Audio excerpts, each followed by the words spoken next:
Aaron Starks. Welcome to today's podcast. Grateful to have Representative John Curtis with us. Thanks for coming, John. Aaron, it's great to be here and spend a few minutes with you. This is, I guess, the second time you've engaged with 47G. The first time was on an event for Taiwan. That's right. You and I were together, gosh, it was a number of months ago, but Taiwan's very near and dear to me. Your life has changed since then. Yes, Tell me what's going on. So since we last did that, I've jumped into the Senate race. I'm one of 10 candidates on the Republican side, just the Republican side alone, and vying to be the replacement for Mitt Romney. You said one of 10? There's 10, including myself, and that's just on the Republican side. So there's several others besides that. So Brad Wilson. Yes. Orrin Hatch's son. Yes, his name's Brent Hatch, yeah. Trent Staggs. There's Carolyn Phippen and Jason Walton. I would actually really struggle to name all 10. I was going to say, and that's great. Congratulations to all the candidates. I wasn't aware of that, though. Yeah, it's quite it's a crowded field. I think I represent a lot of Utahns when I say this, okay? Just bear with me. Okay. You've done such a great job in the House. You've represented the state so well. And the thought of you leaving that and the risk of you not being there should you lose a Senate race, that's tough. Well, first of all, I'm going to take that as a compliment, so thank you. That means a lot to me. I didn't see myself doing this either. I saw myself finishing at some point in the House and being done with politics. But as you know, life takes you in strange places, and I find myself not just here, but very committed to be here. And I would say to you and the other Utahns who feel that way, and by the way, I am asked that a lot, and that is something that comes up. And it actually kind of surprises me, and I think some of my surprise is just my familiarity with the two bodies and how they're different. I think understanding that it makes it easier for me to understand, but many people don't see what I see. So let me try to share just a couple of points.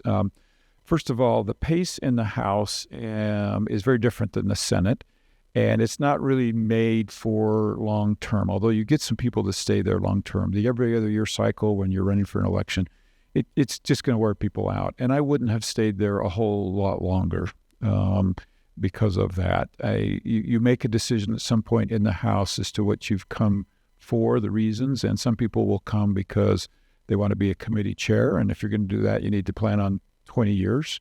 That's not my lot just because of my age.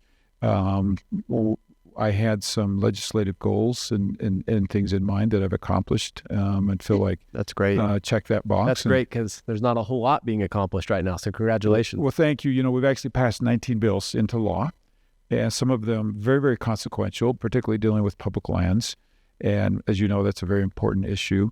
So, but another thing is, in the House, we have 435 members. In the Senate, there's 7. Your ability, your platform to make change is so dramatically enhanced by being in the Senate, not just because there's a fourth the number of members, but the way their roles work, your ability to do. And so what I've done in the House, being able to take that to a platform that is more effective is obviously intriguing. For instance, my work on public lands across the state instead of just in my district. And I'm not going to lie, the 6-year term is a big deal. Sure. And allowing me to just focus on my work for 6 years instead of a campaign is important. And in addition, I'll just say there's this internal drive that says, look, that's what you need to be doing. Why are you the guy? Like, why should Utahns vote for you over the other 9? Well, let me just say, first of all, it is a field of very talented individuals, and to be in that mix is something I'm honored to do. I bring a number of things that are different than the other candidates. I bring the 7 years of experience in the House. As you know, Washington, D.C. is focused on a couple of things. One is relationship, and the other is seniority. Most people don't know this. I actually carry my seniority with me from the House to the Senate. So Utah won't be starting over with a brand new senator. If I go, I'll take my 7 years of seniority with me. I'll also take my 7 years of relationships and look, a number of these senators started in the House with me, and I know them very well. I've traveled with some of the others and have these relationships. I also bring a seasoned team, a team that knows how to get things done in Washington, as by evidence of the bills that we've passed, and an understanding of what people really want from a representative or a senator. And I think that's often misunderstood, and what's really important to them, and how to deliver that, and our ability over the 7 years to really deliver for those that I represent. I love to tease when I'm in front of an audience and say, look, I'm willing to put the entire race on this one thing. I'll stake the whole race on this one thing. You call any county commissioner from my rural parts of my district and ask them if I've done a good job for them, and I'm willing to stake the whole race on their answer to you. And so I'd make that challenge to any of your listeners. If you're not sure if John Curtis is your guy, you call any of those and ask them if I've been able to be a good representative for them, and I'd be content with their answer.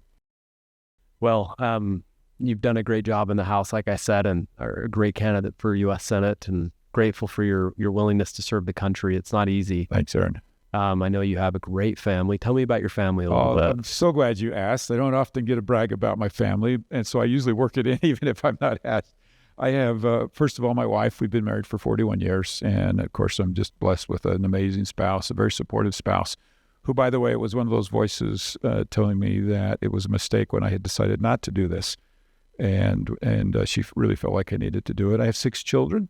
Amazing, 4 girls, 2 boys. The talents that they have.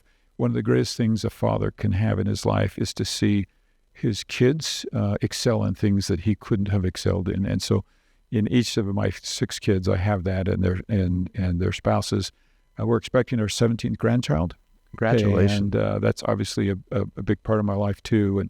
And just for those who hear how great grandkids are, let me just say, they're everything you hear they are, and they're the best. I tell you what, we are grateful for grandparents. As parents with 3 young children, we're grateful for the role they play. So, some would say you're not conservative enough. What would you say to them? Well, first of all, you noticed I laugh because it always kind of surprises me who gets to define what a conservative is. And I've had opponents who said, "Oh, I'm the true conservative," and my response has always been, "Well, let's let the voters decide." And the voters have decided over and over again that I am their type of conservative in Utah County. In Utah County, which in is rural Utah, rural Utah, yeah, absolutely. and one of the most Republican districts in the country over and over again. And I'm not winning by just a few. I'm winning by overwhelming amounts. So, first of all, let me just say I feel like I'm totally aligned with what I would call Utah values, and those are conservative. And if you look at my voting record, you'll see a very, very conservative voting record. There's organizations that score me, and I'm one of, if not the most conservative voting record in the delegation. I think that reputation comes from, like, the fact that you would even say that, and that I know that it's out there. I think that comes a lot from what I would say tone. I'm not a bombastic. I'm not a screamer, right? I don't wave a Constitution in front of people. That doesn't mean I don't love the Constitution. Doesn't mean I don't ascribe to it. It's more my style. And look, in my district, I represent everything from the ultra-conservative San Juan County to Moab and Park City and Deer Valley. And I try to carry out in a manner, a way that everybody feels like I represent them. And when people talk to me about an issue, I try to listen with an open mind. And if that is not conservative, then we probably have a different definition of what a conservative is. And I would just say, take a look at my voting record, take a look at the bills I've passed, take a look at at everything, and I'll live and die on the fact that Utahns feel like I represent them and their values. I appreciate that. Thank you. And I know the campaign is a refining process, absolutely, a tiring process, I'm sure, especially a statewide campaign. And so I appreciate your patience, given the process and the personalities that you meet along the way. What's at stake during this election? I mean, it feels like 2024 has already been infused with a lot of contempt.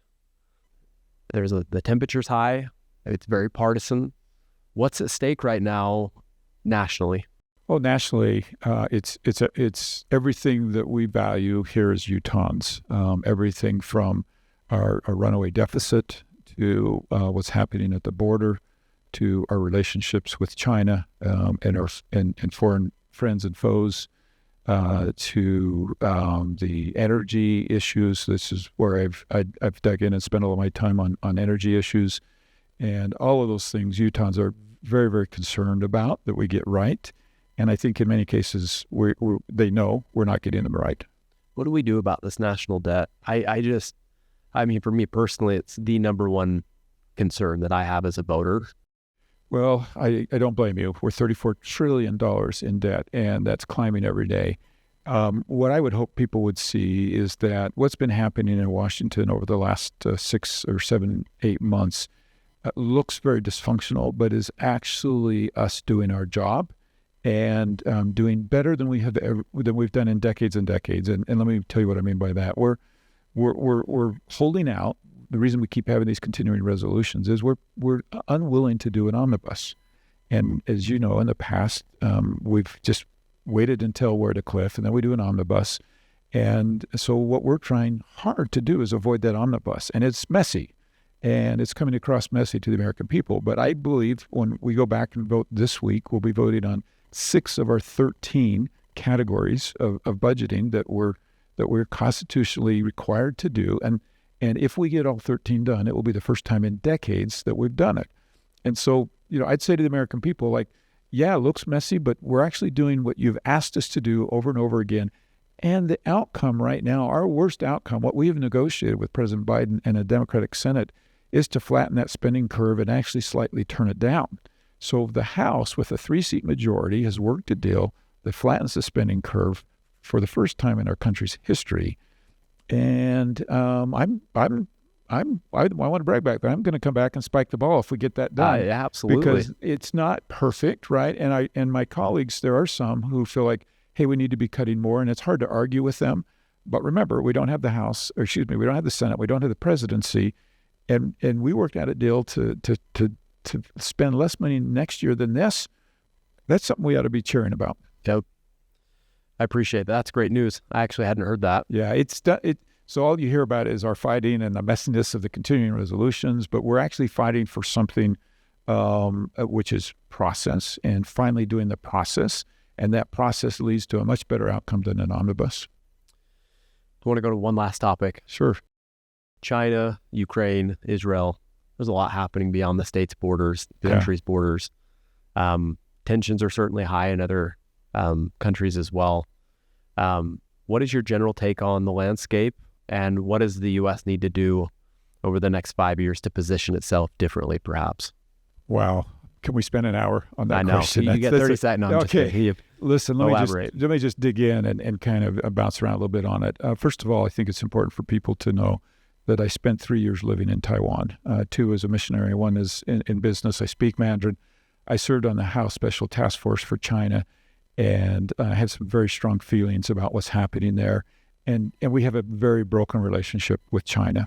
And that is unacceptable in an era where the 2 countries are so dependent. And quite frankly, the world is dependent on our relationship with China. And I like to tease that some people would say we should decouple from China, which is basically a divorce. And I say it's not a divorce we want, but we do need marriage counseling. It's a broken relationship, and it's headed in the wrong direction. Among many things that are wrong is this concept that China has said that they will invade Taiwan. And it's estimated that if they invade Taiwan, that our GDP will drop by 11% in a year. Now, let me put that in context. The Great Depression was 9%.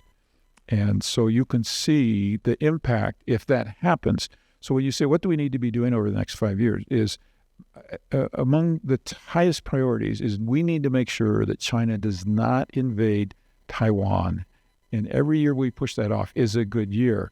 Well, how do we do that? Well, let's talk about your industry for a minute, is the millions of dollars that Taiwan has ordered in military equipment that we've not delivered.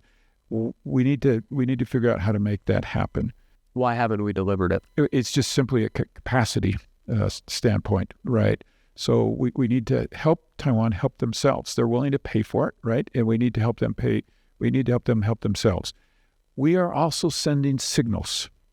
And these signals have not been good. So with the withdrawal from Afghanistan is a signal to China that says we will not hang in there forever. If you invade Taiwan, we're going to be ornery for a short time, and then we're going to be gone. Now, let me come to Ukraine, because our signals in Ukraine are terrible. What we're saying by not funding Ukraine is same thing. We'll be there for the first few months with Taiwan, but we'll get tired, and then we're going to let you have your way. And so, listen, no matter how you feel about Ukraine, we should be making sure that Putin doesn't have a victory there, because that will be read by President Xi as, okay, they're going to be tough for a few months, and then they're going to be gone. The other thing, now let's switch over to Putin. We cannot let Putin have a victory. That is in Americans' best interest. And I think too often in the Ukraine question, we're asking the wrong question. Sure, it's fine to say, do we want to help Ukraine? But a higher level question for us is, what do we want? What signals do we want to send to President Xi? And is it okay for Putin to have a victory in Ukraine? And it is absolutely not okay for him to have a victory there. And we all know, had he been as successful as he thought he would be, it was only a matter of time before he rolls on another country and does exactly what he did to Ukraine. And one of those is going to be a NATO country. And when it's a NATO country, it's going to trigger U.S. men and women's boots on the ground. And we have the ability to avoid all of that with smart, thoughtful policy today. And I don't, as you know, we're making some mistakes, right, in how we're approaching that. Yeah, I think ideologically speaking, I fall into that camp as well. I think we need to continue supporting Ukraine. I think morally, if we're the leader of the free world, we need to help other people achieve their goals of freedom and liberty. And well, there's also that commitment we made when they gave up their nuclear weapons. And so what's interesting, so I listed all the reasons why we should be helping Ukraine, and we didn't, in my list, I didn't even get to moral reasons yet. And there are many Utahns, Americans who are so troubled by what's happening to the Ukrainian people and the suffering that's happening there. And we have the ability for a fraction, right, of our military budget. And this is another thing, is people need to understand, for roughly about 3.5% of our military budget, not our U.S. budget, but of our military budget, we have decimated the second largest army in the world and not lost a single American life doing it. That's a bargain. Absolutely. That's a bargain, yeah.